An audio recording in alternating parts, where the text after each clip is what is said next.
আমরা 6 নম্বর অঙ্ক দেখি p plus 1/p equal to 5। তো আমরা এই জায়গায় যখন মান দেওয়া থাকবে তখন যখন আমরা এই প্রশ্নের দিকে তাকাবো তখন অঙ্কটা কিন্তু আমাদের কাছে কঠিন লাগবে।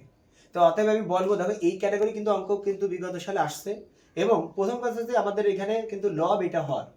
তো আমরা এইটার কিন্তু লসাগু নিয়ে নিলাম পি, পি আমাদের লসাগু।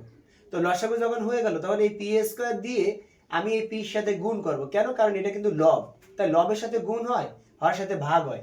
পির সাথে পি গুণ করলে পি স্কোয়ার প্লাস এখানে বসে গেল, পির সাথে পি ভাগ করলে ওয়ান, ওয়ান ওকে ওয়ান, 5 এখানে বসে গেল। মনে মনে একটা নিচে একটা ওয়ান নিলাম, কেন? কোনাকুনি গুণ করবো, তাই যে এইটা দিয়ে যখন আমি এইটার ভিতরে গুণ করবো P square plus one okay এইটাই কিন্তু বসে যাবে।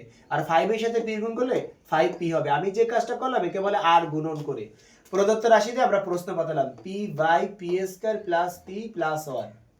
আমরা যদি এই দিকটা একটু খেয়াল করি p square plus one position যদি করতে পারি তখন কিন্তু আমরা 5p লিখতে পারবো। তাই আমরা এই জায়গায় পি স্কোয়ার আর এই প্লাস ওয়ান এক জায়গায় রাখলাম আর এই প্লাস পি এই জায়গায় শেষে রাখলাম। তাহলে পি স্কোয়ার প্লাস ওয়ানের আমরা মান কি পেয়েছি? 5p। কি পাইছি? এইটার মান 5p। তাই আমরা এইটাকে সাজাবো সাজাবো কিন্তু, হ্যাঁ, পি স্কোয়ার প্লাস ওয়ান এক জায়গায় রাখবো আর প্লাস পি পরে রাখবো। পি স্কোয়ার প্লাস ওয়ানের মান কত পাইছি আমরা? এইটার মান পাইছি 5p আর এই জায়গায় প্লাস পি দিকে রাখলাম। 5টা পি মানে 5p আর একটা পি যোগ করলে হলো কত? 6টা পি হয়।